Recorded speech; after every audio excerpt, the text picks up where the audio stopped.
In the name of love, in the heart of grace, overflowing us, decorate this place. As it is below, so it is above. May we always stand in the name of love. When the veil is gone, there's only one of us, only one, in the name of love. When the day is done, we will sing this song, all as one, in the name of love.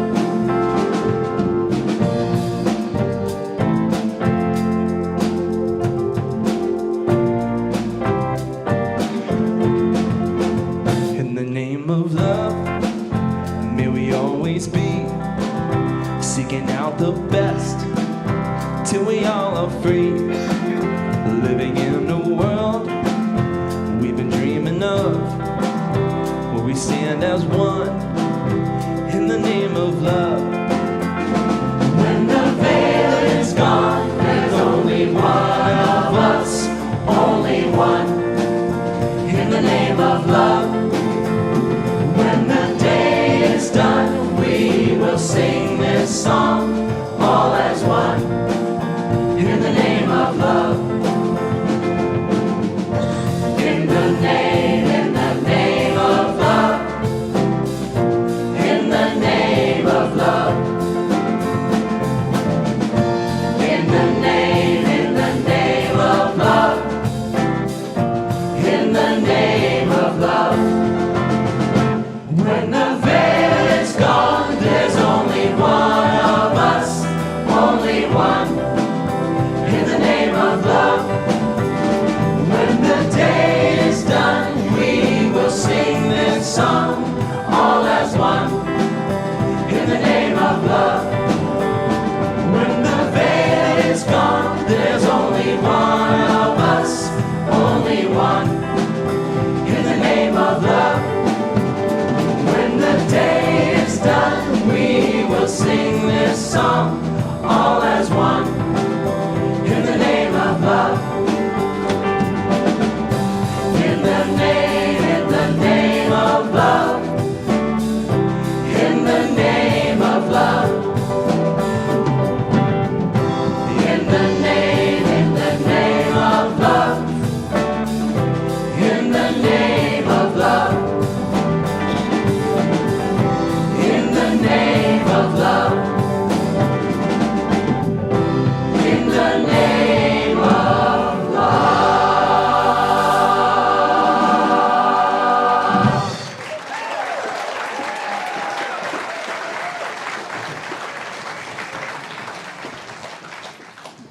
Good evening and welcome to our Thanksgiving Eve service. I'm Russ Laguerre, I'm your assistant minister.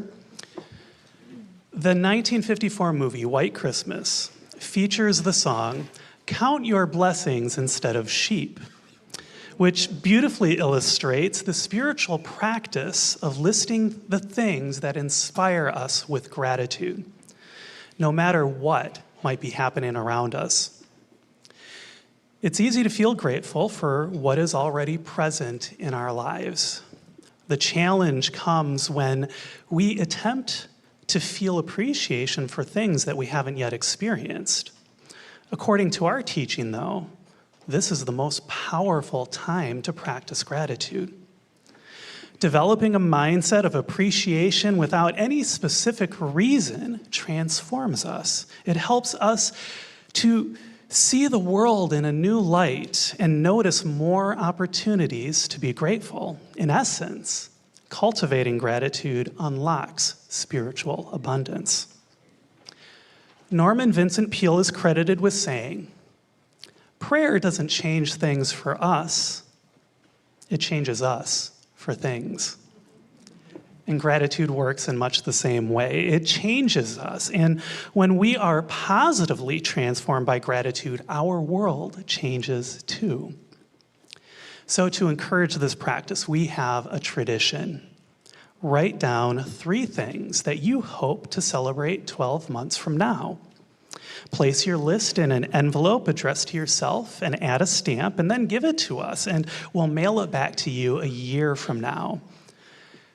And this simple ritual plants seeds of joyful expectation in your consciousness. Receiving that letter a year later can be an inspiring moment to reflect on how those seeds have grown. Before we begin tonight's gratitude practice, I want to express my appreciation for those who helped make this gathering possible. Our staff, our live stream technicians, our musicians, the countless volunteers, and of course, each of you who are here with us tonight. So please join me in a round of applause for all of them.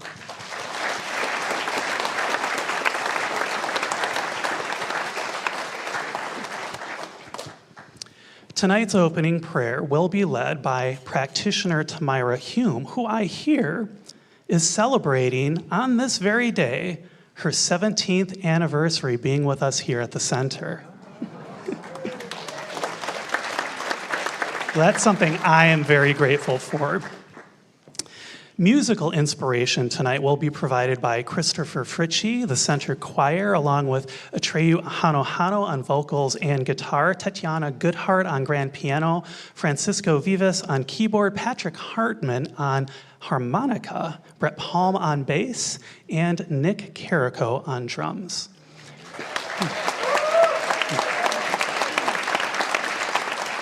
And our message will be shared by Edward Viljoen, our senior minister. Now, please enjoy some music before our opening prayer. Welcome and happy Thanksgiving.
Let go. Float. Let go. Let go. Float. Let go.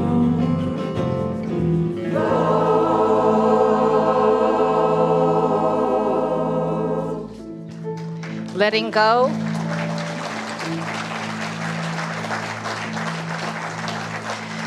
Letting go of the shore, we trust, for we know that the deep peace of our true nature is right where we are. It is the one as us. It is this power so great it birthed the cosmos, and it's right here in this very room. Abundance is our birthright, and the divine spirit is our source. Right in this very moment, we choose to open to all that is good right here in the present. It is love and hope and laughter and family and divine sweetness. Right in the middle of anything else, it can be found and taken in and opened to and believed. I am one with it, as is each one here and beyond. It is our birthright. And I speak a blessing for this enchanting choir behind me, the musicians, every single person who's here to attend.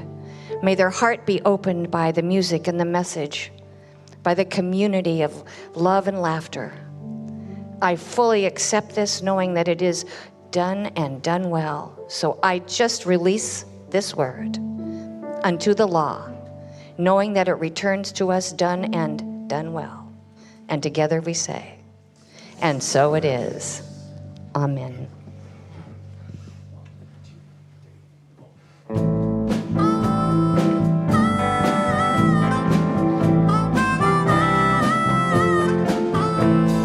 Oh, let me love in a holy, holy way.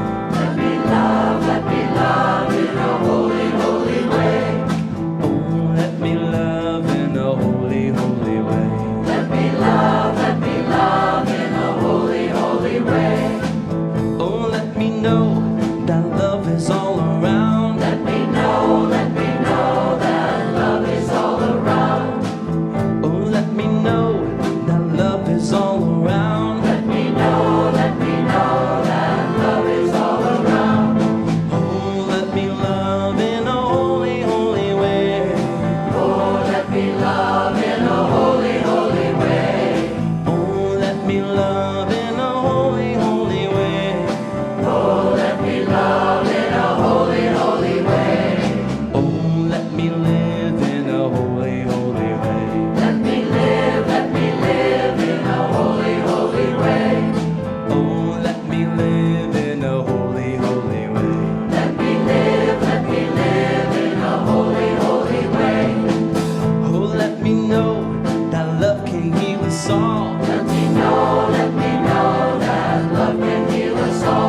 O divine infinite one, O divine infinite one, I lean into you. I lean into you. O divine infinite one, O divine infinite one, I lean into you. I lean into you. Om Namo Bhagavate, Om Namo Bhagavate, Vasudevaya, Vasudevaya. Om Namo Bhagavate, Om Namo Bhagavate, Vasudevaya, Vasudevaya. Rama Rama, Rama Rama, Rama Rama, Rama Rama, Rama Rama, Rama Rama, Rama Rama, Rama Rama, Rama Sitaram, Rama Sitaram, Rama Sitaram, Rama Sitaram, Rama Sitaram, Rama Sitaram, Rama Sitaram. Rama Sitaram. O divine infinite one, O divine infinite one, I lean into you. I lean into you. O divine infinite one, O divine infinite one, I lean into you. I lean into you. Rama Rama, Rama Rama, Rama Rama, Rama Rama, Rama Rama, Rama Rama, Rama Rama, Oh Rama Sitaram, Rama Sitaram, Rama Sitaram, Rama Sitaram, Rama Sitaram, Rama Sitaram, Rama Sitaram, Rama Oh Sitaram, Rama Sitaram, Rama Sitaram, Rama Sitaram, Rama Sitaram, Rama Sitaram, Rama Sitaram, Rama Sitaram. Rama Sitaram. O divine infinite one, O divine infinite one, I lean into you. I lean into you. O divine infinite one, O divine infinite one, I lean into you. I lean into you.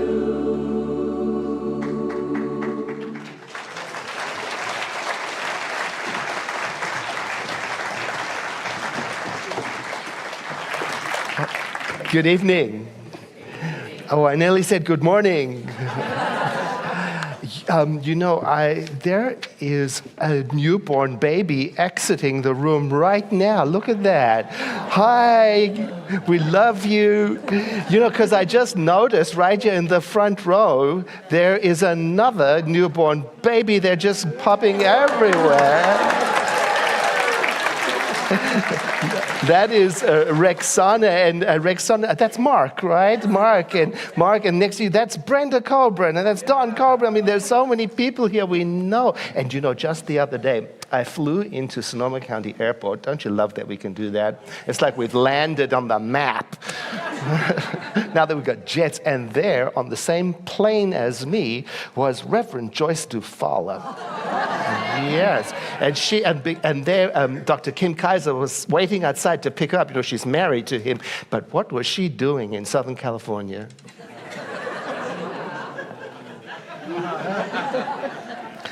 Her granddaughter, Lilia, was born in August. Yeah. Oh, my goodness. Beautiful pictures, too. And Mike and Ari, right? Yes, so wonderful. So many. But I want to begin with expressing my gratitude, first of all, for Alan Yeager, our communications officer, who texted me and said, oh, heck, we're out of cards. You know, we're underprepared. So if you didn't get one, we'll have some more for you on Sunday, actually. Oh, there's another young person over there. Hi. Hello. Just so many beautiful young faces. Anybody else hiding out over here?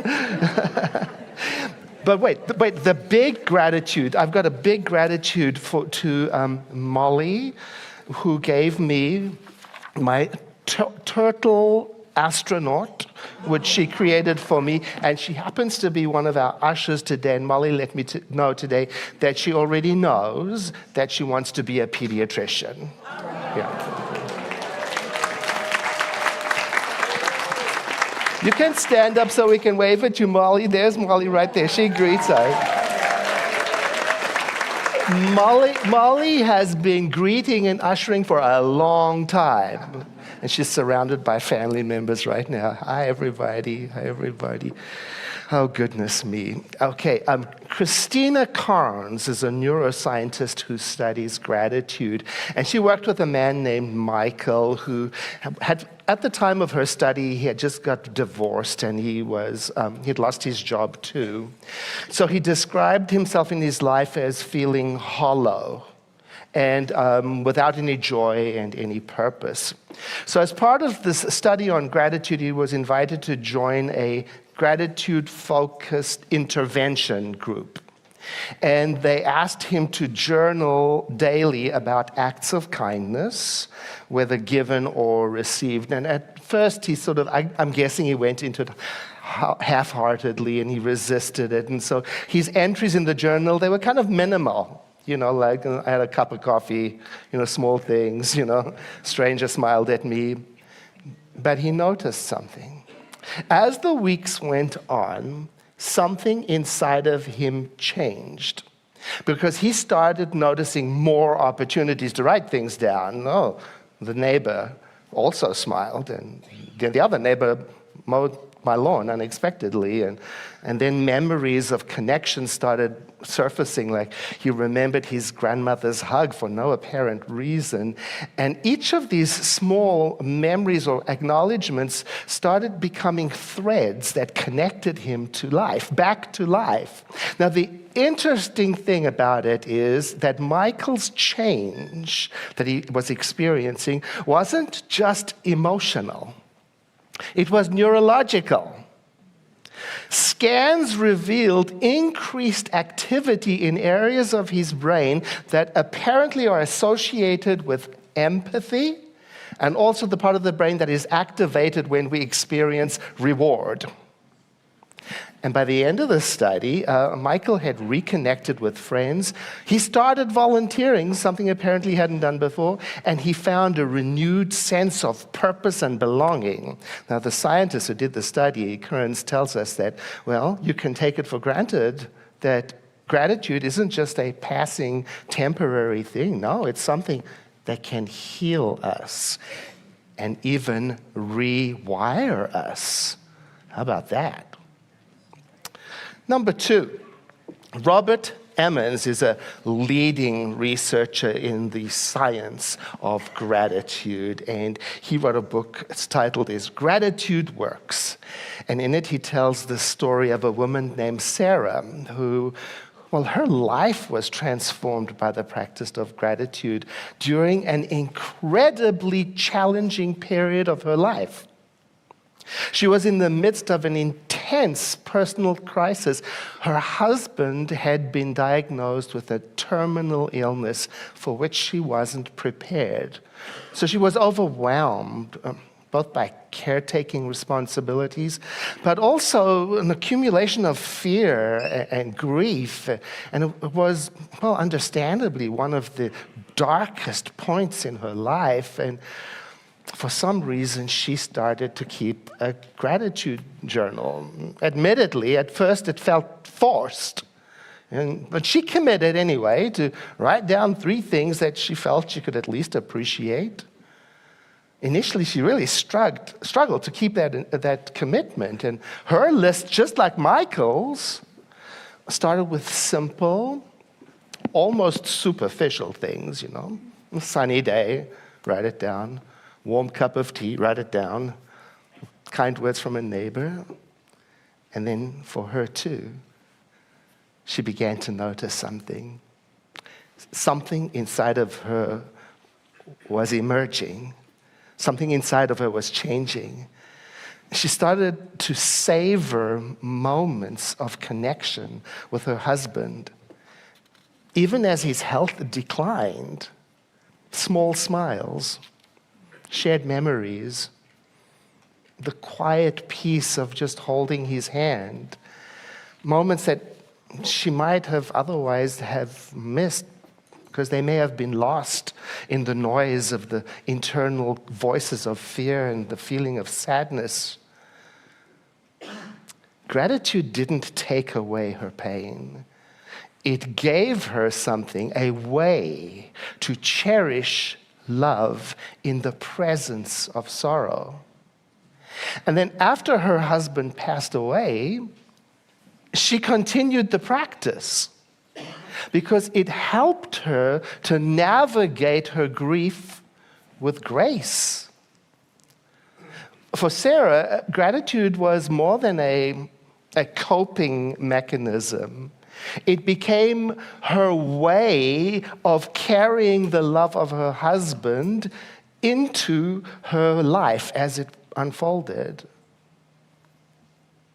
Number 3, Diana Butler Bass. She's the author of the book Grateful, The Transformative Power of Giving Thanks. And in it, she tells Rachel's story. Rachel lost her teenage daughter to a tragic accident. It left her with a grief that caused her to feel hollow inside, untethered in the world. And friends and family members tried to console her, but she found little comfort in their well-meaning words. You know how that is. Waves of distress and pain consumed her days, and even the simplest of tasks and the simplest moments seemed unbearably heavy for her to endure. One day, a neighbor stopped by with a gift, a small journal, along with a note suggesting that Rachel try to write down moments of gratitude, no matter how small. The gift made Rachel furious. I understand. Angry. She thought, what could she possibly feel gratitude about after losing her child? Yet something about that gift stayed with her. It stayed with her. And then one evening, in a rare moment of stillness, she kind of reached for the journal and hesitantly began writing in it, She just wrote about the sunset she had witnessed earlier, noticing that the colors seemed impossibly vivid. And then she carried on. She wrote about the way her dog always curled up right beside her, offering her comfort. And she kept going even beyond that evening, and the entries started to get longer and more expressive and descriptive. And she started noticing something coming alive in her. Connections started developing within her to the love that was already present in her life. She started noticing other people in her life. Write it down. She started noticing the kindness of strangers. Write it down. She started noticing her own growing resilience and write it down. Now Rachel wasn't experiencing gratitude in the sense of avoiding or denying her pain. No, of course, she still missed her daughter intensely. Yet through this practice, she began to weave her sorrow with moments of life and light into a new expression. Gratitude was helping her to focus on the love that continued to still be present in her life, surrounding her in different forms. She began to become aware of the beauty that continued to exist in the presence of her grief. It didn't erase her loss. It gave her a way to move forward with a fuller, slightly more open heart with the grief. Powerful stories. With gratitude, we are being reminded, isn't about ignoring the world or ignoring hardships. It's about reconnecting with the innate strength in the middle of the troubles. So for Rachel, this simple act of acknowledging the good that was in her life, it didn't diminish her loss. It expanded her capacity to hold both her grief and the love that remained present in her world. Now, closer to home, here at the center, we've been asking people how the center has impacted their lives. And Jan Davis has been writing down their collections in a document. And as I read through them, I see that they tell a story about gratitude. They tell the story about this place, the Center for Spiritual Living, that houses this community that is living in a world filled with unpredictability. And how what is present in the form of our hearts acts like an anchor connecting us to the love and the goodness that continues to be present. Now, you may recognize yourself in some of these stories. I won't read all of them, but just a few. Tia says, the center has opened me up in an acceptance of making deeper connections to a community that shares values and strives for an ever-deepening understanding of how to put these values into action. Oh, how I could go on and on. BN says, I have changed my thinking and changed my life. Now I look for the good and I see it, and I'm grateful.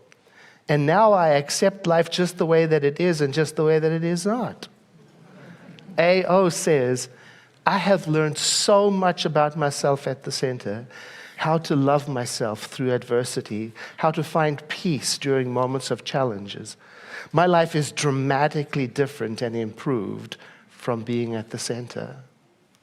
MP says, the center has made a difference in my life by giving me tools with which I can now understand that the universe is a friendly place to be in.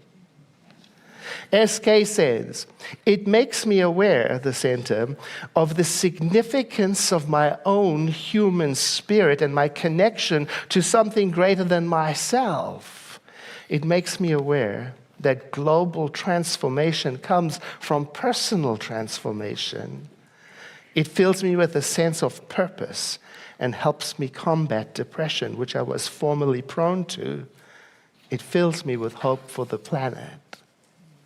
RB says, in my line of work, psychotherapy, there is a concern for the impact on providers of vicarious trauma and compassion fatigue. Among other self-care strategies, regular engagement with uplifting communities like the Center for Spiritual Living provides preventative inoculation doses of spirit and connection. CY says, it's helped me to know myself more and give me a strong sense of belonging. And I take all of this, including the message that we are one, into my work and into my family. And I practice gratitude every day. And I try to be mindful with all the good that is within me, as this life that I experience right now is mine to live. AS says, the center has taught me, supported me, and nurtured me spiritually for 20 years. through personal challenges when I wasn't able to use the tools for myself, the prayer practitioners, the ministerial staff, and friends have made it for me and supported it for me.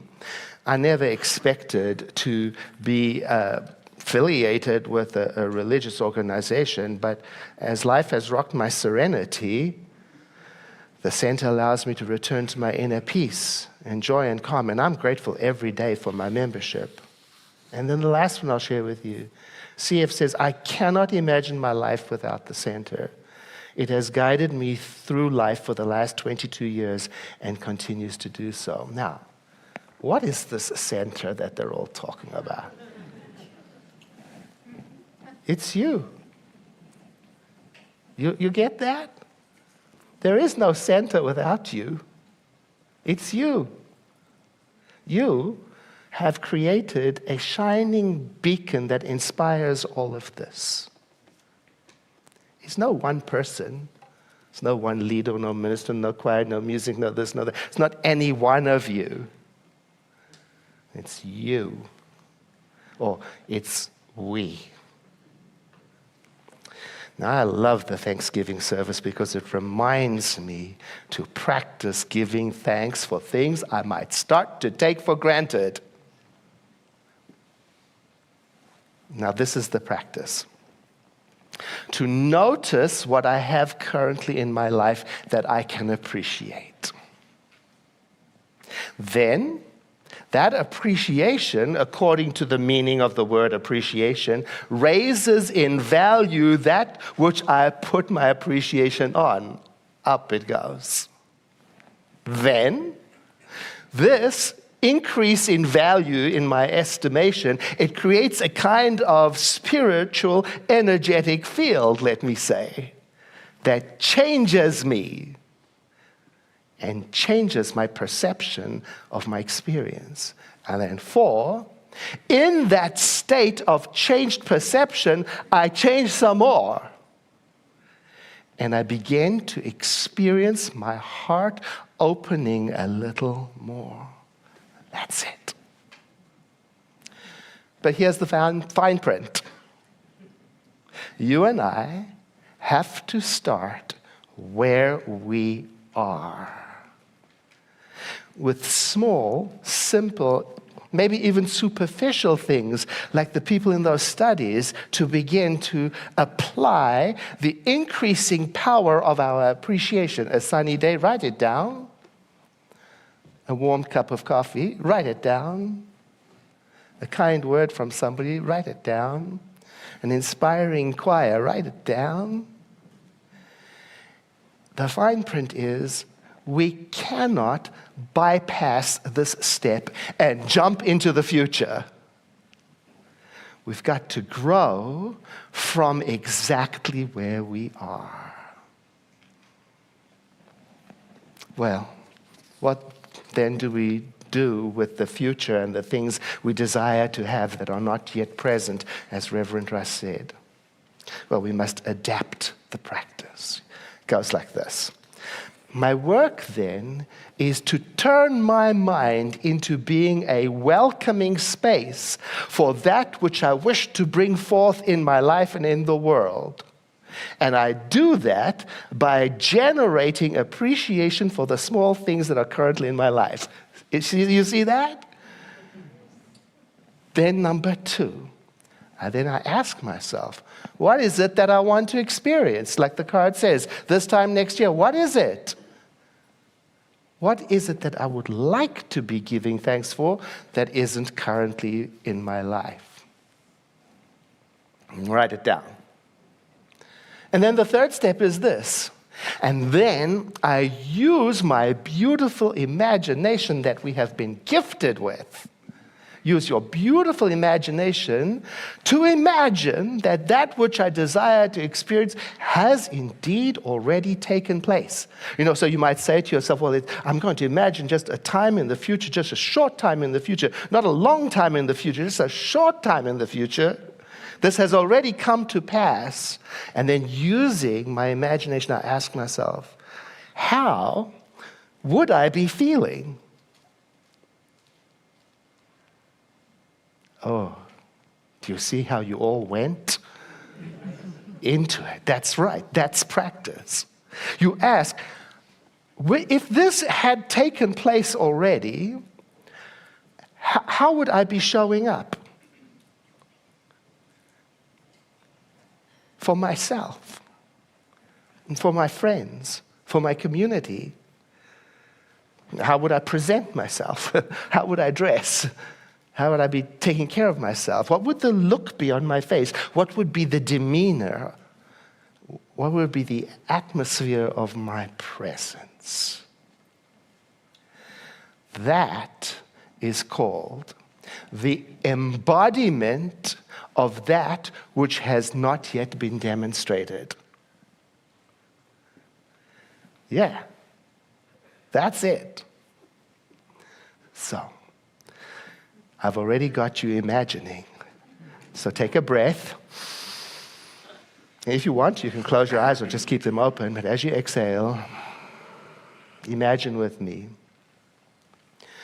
3 things that you would love to be grateful for. Don't even say a word. Just think about 3 things. Maybe you can only think of 1, or maybe your mind is giving you a long list of them. Just prioritize and select 3.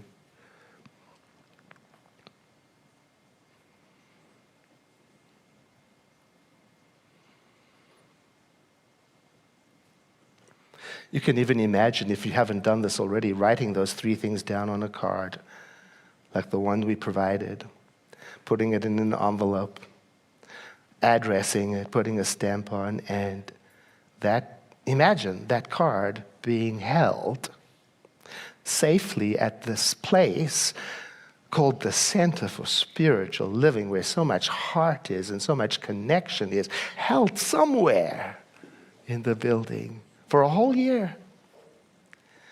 And then travel with me forward in time in your imagination to this time next year, and imagine with me, pretend with me, that which you wanted to be grateful for has indeed taken place.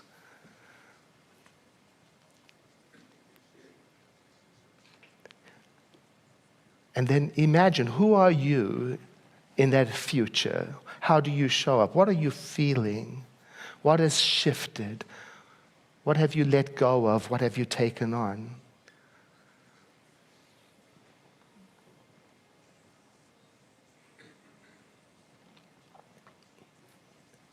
And then, although you're imagining an event 12 months from now, because imagination is so beautiful and so flexible, in your state of mind that you're with right now, bring those events close to you in your imagination, close in time, as so close in your mind that you are occupying the same space as them.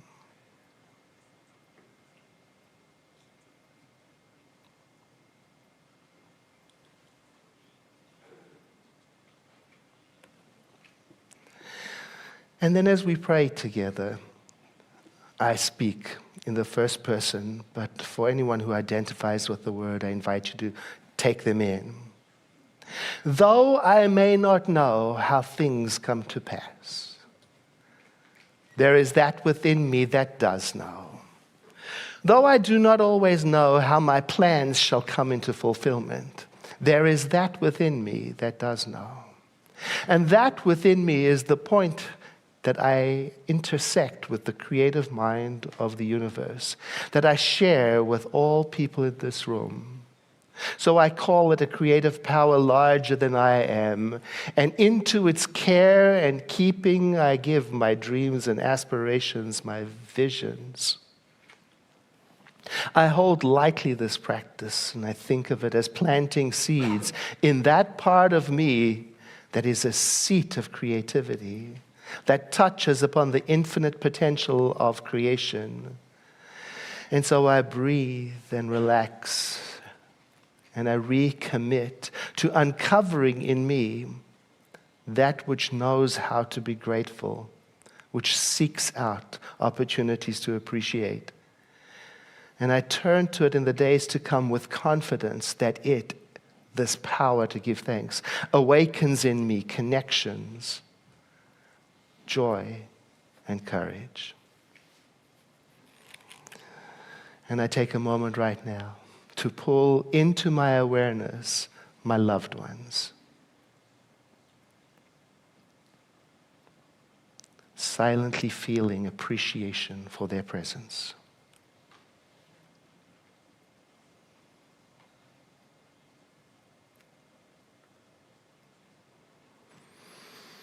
And then let the next breath you take be deeper than one before, like this. Followed by exhalation.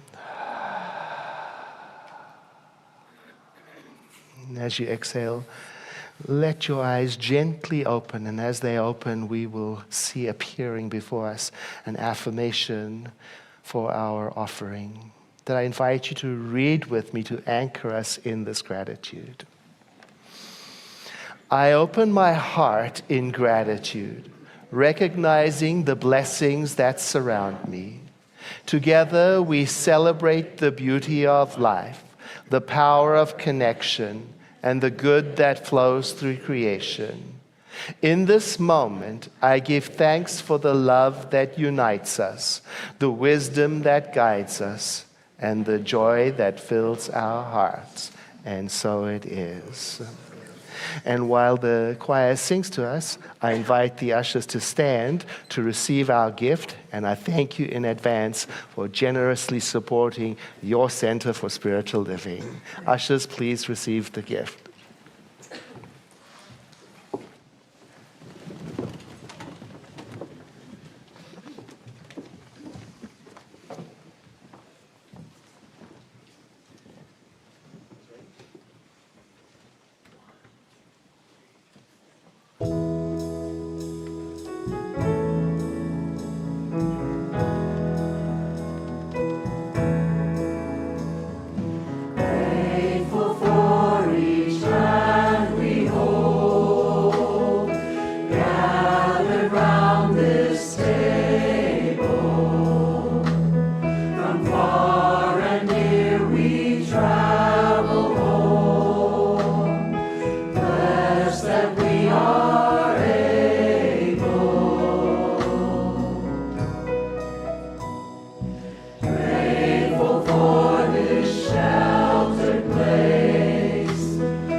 Thank you very much, Mr. Christopher Fritsch and our wonderful choir, and also our musicians.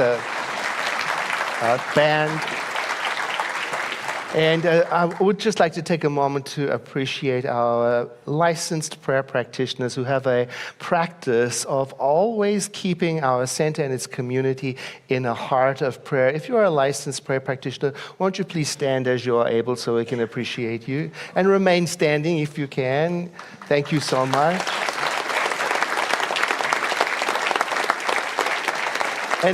And please remain standing because I'd like to ask to join you, our leadership, our board of trustees. If you've ever been on the board of trustees, won't you please stand so that we can appreciate you?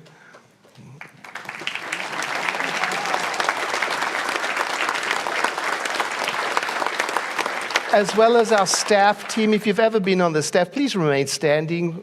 Chandra, you get back up there. If you've been on the staff, won't you please stand? And I see Mitzi is in the choir there, over there. And I know Linda's watching online. And if you've ever volunteered at the center, won't you please stand so we can appreciate you?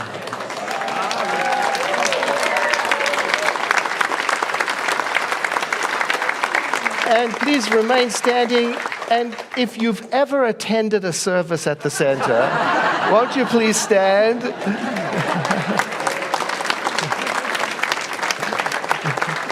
So that we may close our service in song. Thank you for being here. I hope I'll see you on Sunday.